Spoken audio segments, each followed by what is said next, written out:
Minister, every time an infrastructure project goes over budget, such as the Children's Hospital or the bike shed or the modular homes, we hear that lessons will be learned. Actually, just before you came out, Minister O'Brien used this exact line. So now as the state allocates new money for infrastructure projects, like for example, the Dublin Metro, could you enumerate exactly what specific lessons have been learned from those previous failures and how overruns will be prevented in the future on these kinds of infrastructure projects? Maybe Mr. Smyth and I'll come in as well, but you want to start, Richard? Yeah, well, look, the reason I'm going to come in on this is because the National Broadband Plan is an example of a project that's going really well.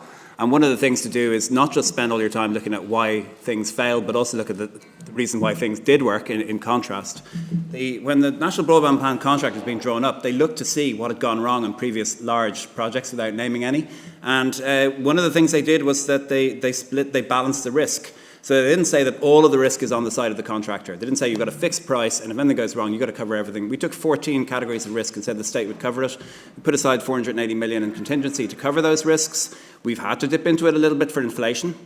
But mostly that's meant that we got a contract that is actually going to deliver what it's supposed to deliver for on time and with the right benefits. And because of that, the Dublin Metro project has now come to us and it said, can we sit down with the National Broadband team and find out what you did and how you drew up your contract so that we can make a contract that works well and that delivers the benefits and comes in on time and does it for the price that was agreed. I'll give you another example of what's working.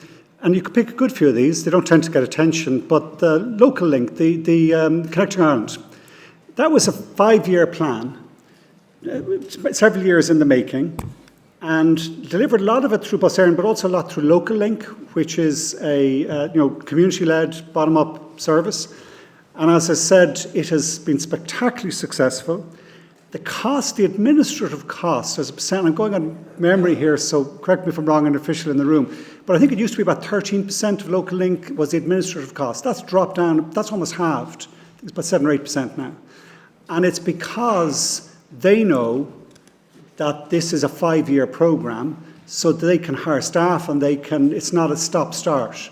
So I think it's de-risking, particularly capital projects, where you take out some of the political risk, because you know this is going to grow year by year, and that makes everyone in the system know, and they get efficiencies by scaling it up and doing it in a really efficient way. So I think we can do it, and I think we need to learn that it's multi-annual and really predictable investment is what works. I think it's true that there are projects, as you've outlined, that were on budget and on time, and those don't get as much media attention. But do you think that it's an issue that there are such projects with certain departments, and then other departments, it seems that they have a much harder time getting that formula right, whatever it might be? Does there need to be more interdepartmental communication, perhaps, or what would be your views on that?